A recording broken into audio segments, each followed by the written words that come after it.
It is. Good fish. I did get a couple down there, Hard going, but it is hard going. Yeah, I go around recording conversations I have with anglers about life, mental health, and fishing. Would you be open to having a chat? Yeah, Sure. yeah. Oh, I was just going to fantastic. have a poke in there, down here. And Well, I'll show you where I caught my last fish from.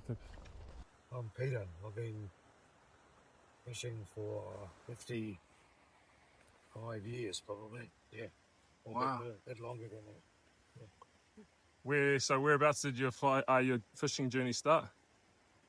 I'm not from here, but my dad was not a fisherman, but my granddad was. And so he had a batch down at the Tarangataupo River. And if the grandkids, any of the grandkids that were interested, once they were 10 years old, they could go fishing with Granddad. So I did. I've never stopped since. I've loved it. That was fishing in a boat in those days. And I still fish out of a boat in the summertime, but sometimes the kayak, because they've got a holiday home at 5 Mile Bay. So we could just launch the kayak off the beach and paddle out there and go fishing. But this is the best time of the year. And the spawning runs are in the rivers. Although there's not very much happening today. What would be one of your most memorable fishing moments? Oh, here, this pool. When I was about, we were late 20s, 3 of us drove up from Palmerston North one morning. And in those days, you could drive right down to the pool here. So we parked this ute, the Dave's ute, just there. We got into this pool and we caught a fish each on our first cast, and they were all really nice fish. And so Kevin, just for a joke, said, from now on we don't keep anything under 6 pounds. Is that right here?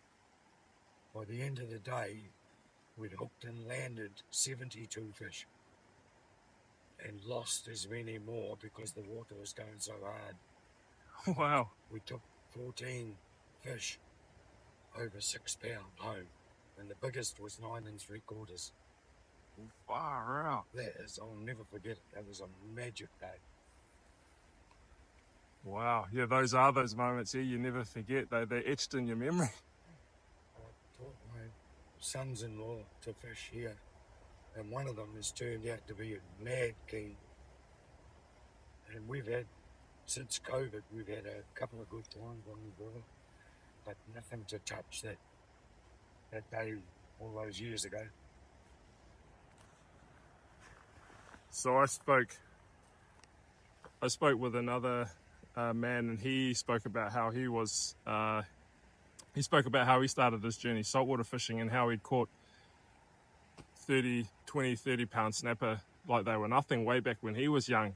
Yeah. Do you think pressure is a similar reason why you don't see those days anymore?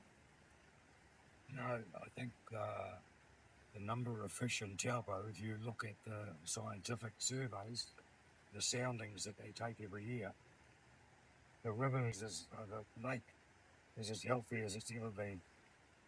And I think the number of fish as high as they've ever been there. And the condition is really good. So I think that the fishery is in very good health. They've just gotten smarter. No, it's not that. I don't think the fish live long enough to become, well, they don't pass on. If they live long enough to become more cunning, they don't pass it on. You know, there's no language. Ah, yeah. I don't think that. I think it's just things have evened out more. I think climate change has affected it. We don't get big runs of fish over a very short period of time anymore. And that's what we used to have. Fishing had been mental for 10 weeks, and that was it. Now, you can catch fish anywhere from maybe end of March right through till the end of September. Wow. And they're all, the fish you catch can be very good condition, and only just spawning. So something's changed there, but I don't know what exactly. But I don't care. If I don't catch a fish, I go home happy. If I catch a fish, I go home happier. Yeah, I love that. Yep. Yeah, we're us fishermen and anglers we're alike. There are a lot of men, well, a lot of anglers have said a similar thing. It's not about catching. It's so much more just being out here. Yeah. We on? Yep.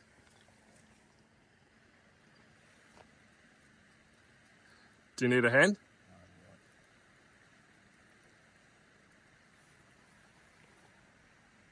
Got more time when the fish is gone. Yeah. Funny the fella anyway. Looked like a freshie. I didn't quite see it. Yeah. Reasonably fresh. Not very big.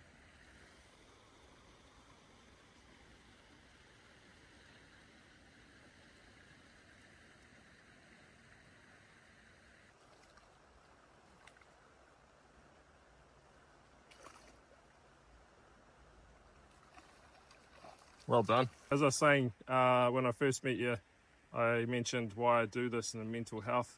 One of the questions I ask anyone that I have a chat with is, how are you really? I'm doing all right, actually. I've got had a hell of a good life. I've got cancer now that's going to get me. I've had a bloody good life. I've got good kids. They're all married well. Good grandkids. Yeah, I'm living the life of Riley. So as long as that lasts, life's good. How long have you known you've had cancer for? About 6 months now, they've told me. Sorry to hear that. It is what it is. Yeah. I made it to 70. You know, a lot of people don't get that opportunity. We've done a lot of stuff in our lives. My wife and I have travelled extensively. We've done a lot of touring overseas, and cruises around the Mediterranean, and driven all around the British Isles and been all through Europe. So, been in a lot of places and seen a lot of stuff and loved every minute of it. So I've got no regrets at all. Something's got to get you sooner or later. Yeah. I think that's a great reflection, and good on you for living your life. I know a lot of people the people that, especially that I work with, you have fears of failure or rejection, and sort of prevents them from going out and living life. Certainly sounds like, you made the most of it. Yeah. I was very lucky in a lot of ways. I had a job which had me travelling all around the South Pacific region for half of every year. I'd be away from home. Troubleshooting problems for food manufacturers. So everything from dairy industries to breweries to big fishing companies, things like that. It was a wonderful job. It set me up for life. So yeah, I'll say I've had a pretty good go at things. And if cancer comes along and puts an end to it now, I've got no regrets. I could keep doing more of the same. Wouldn't worry me. But as I say, you don't have much choice in these things, so your best is to get on with it. I'm pretty blessed in a lot of ways that I've had the life that I've had. But people say, oh, you're so lucky. Well, I think the harder you work, the luckier you get. And I worked bloody hard to put together everything I could for my kids and my family, and it's all worked out really well. No regrets at all. I couldn't agree more with that. I firmly believe the harder you work, the luckier you end up getting as well. And yeah, nothing just falls on your lap. You've got to put in the hard work. And even then, I know guys that have worked hard all their lives and still not had the opportunities, and they're a bit disgruntled about it. What do you do? There are no guarantees in life. Some good friends of ours lost their son when he was 13 years old to brain cancer. So they had 4 years of hell on earth with him going through operations and remissions and revisiting the thing over and having to go through the whole thing again. And it makes you think, you should be grateful for everything. Every day that you've got above ground is a bonus. And if you spend all your time grizzling about it, you're wasting time. Get out there and make the most of it. Yep. Amen to that. Since we're reflecting on, you're talking about your life, what is the thing you're most proud of in your life? Having a wonderful wife and 3 fabulous kids. They've grown up to be very mature, very well-based adults. 3 girls. They've married well. They've all got kids of their own, and their kids are just, everything is just as good as it can be, I think. And the proudest thing is having a family. Yeah. I think, again, in the work that I do in mental health, our upbringing isn't everything, but it certainly has a massive reflection on the direction we have in life. So I imagine that you and your wife, well, your kids and their upbringing and how grounded they are, I presume is a reflection of how you were able to both raise them. Oh, yeah. It's setting rules and having consequences if you break them, knowing why the rules are there in the first place, and respect, self-respect and respect for others, and everything else. Good manners and everything come from that. The thing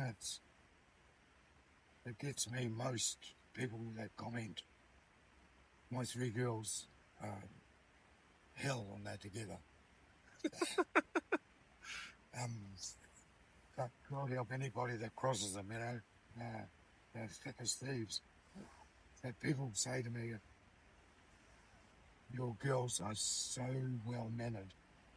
They smile, they look you in the eye, they say please and thank you. And that's who they are. And it gives them a major step up in life. How the poor bloody underprivileged kids that don't get the opportunities to live in that environment. And they can't grow self-respect or respect for others. And it's as sad as hell. Yeah. There are some people, it doesn't matter what you do for your kids can just turn out completely different to what you'd hoped and expected. And often there isn't anything you can do about that. So again, I'm very proud that my kids have turned out as well as they have. And I hope that the grandkids continue that. And it comes down, if you can't respect others, can you actually have self-respect? I don't think you can. I think it all comes down to that. Yeah, that's great insight. Yeah, you're right. Yeah, definitely. I much like, if you can't, love yourself or like yourself, then you're probably going to have a bunch of insecurities when you're around others. Yeah, because it colours your view of life. It colours your attitude to the world. Yeah. The whole thing that makes the world go round is that everybody's different. And I think that what I'm doing is good. Other people might not see it that way. That's the way things are. Everyone has their opinions, huh? Yeah. Doesn't matter how wrong they are. People are different. I started my fly fishing journey on the Waitahanui River. Oh, yeah. So did I. Oh, wow. Originally, we had a batch on the Waitanui, just down about floor up from where the speed limit changes heading north. Yep. And I used to walk from there up and cross over the little humpback bridge over the top of the Mangamutu and walk up the true right bank up to the past school teachers and the schoolmaster's pool and fish all up in the middle pools up there. Did you, when you were fishing, did you know Alan Tahoe? Who? Alan Tahoe. No, the name, the Tahoe name rings a bell, but Lenny Wall. and again the wall name I know is very. I know a lot of walls. Oh, right. I used to fish with those guys on the bottom end of the Waitanui, below the road bridge, when it was still a fabulous fishery down as far as the groin wall. Yes, there. Bugger. We could stand almost shoulder to shoulder, 6 or 7, 8 people sometimes, and all cast in unison. So all the lines were on the water, all going through the pool. Wow. If somebody grabbed the fish, you just put your rod tip down and wound your line in.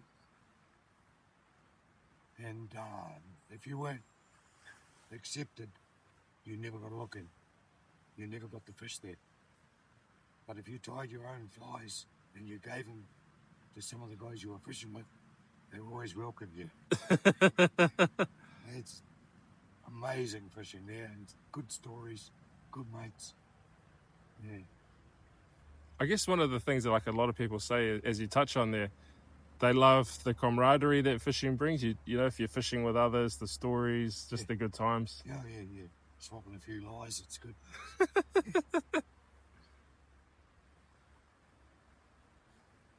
I think one of the things that I'm probably more proud of is being able to teach. One of my sons-in-law is a Welshman. He'd never hunted or fished in his life in Wales because you just don't get access to that sort of thing. And to open his eyes to the opportunities here, to go pheasant hunting over, I've got good pheasant dogs, and to hunt over good dogs, and to fish when the river is full of fish is just a wonderful world for people who've never experienced it. And now Danny's just a mad keen fisherman. Mad keen. He's got more rods than I've got. And I've been collecting for 50 years. You hooked him, eh? Yeah, he's hooked himself, I think. Does he come down and fish with you here much? A lot. Because I don't live here full time. Oh, okay. So when I do come up, my daughter and son-in-law live in town. They could build a house in town. Yep. So when I come up, they pretty well always find some time to come fishing. The unfortunate position of having young family, jobs, mortgages. Yeah. All that. I don't have to put up with any of that shit anymore. You've done the yards already. So then he can get, depends on his work schedules. That some he'll have a day off in the middle of the week. So we'll come down and we might go down to the Tongariro and fish and have a crack at the Waitanui. Come in here and have a look. So yeah, it's always good. Well, that's cool. You've got that relationship with your son-in-law, and you've been able to bond over now a mutual like or passion. I guess you've been able to bond with your son-in-law and with a mutual passion now of hunting and fishing. Yeah, all of my sons-in-law, none of my sons-in-law had done anything in the way, especially pheasant hunting, and they all loved it. And my girls all shoot, used to. They all had their own 20 gauges and they all shot pheasants for years with me. One question I ask every single person I have these conversations with is, what advice would you give to someone going through a difficult time? I think you just gather around people you trust. Oh, we're on. Gather people you trust and like around you and talk to them. I think one of the hardest things would be to approach professional who you've never known or spoken to discuss something that's intimately affecting you. So the first thing would be to gather around good friends, family, people that you trust, and talk to them. And then maybe then open out to professional help.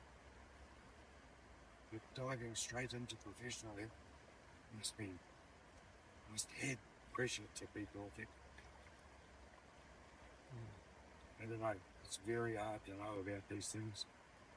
If you've experienced it for yourself, what you say and do may not be the same as what anybody else needs. Do you need a hand? I'll come down and net it. If you will. That's a really good place to sit. Lovely flat platform to stand on. That's a beautiful fish. What we used to do sometimes is walk back up and there's a chute. You walk up here. Oh, yep. Actually take your fish right up the chute. But this one's, she's getting pretty tired now. So that's a good thing.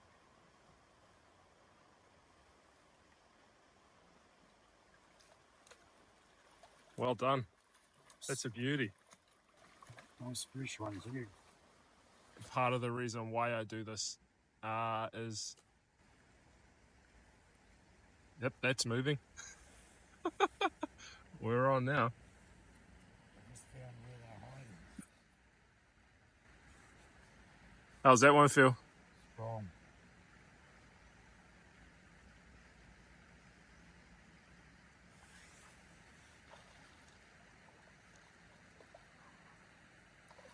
It's a nice looking fish. Wow. Well, mate, you hold the record so far for the most fish caught while I've done one of these these videos. That's a beautiful looking trout. And I've fished this river for a whole lot of years and I know most of its secrets. It helps a lot.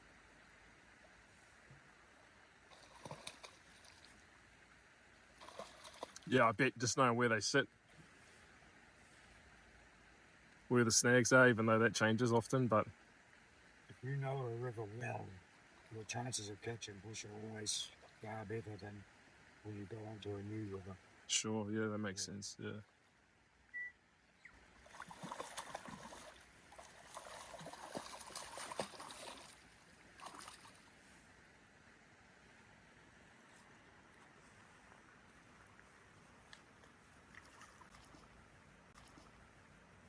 Nice. It's easy as that.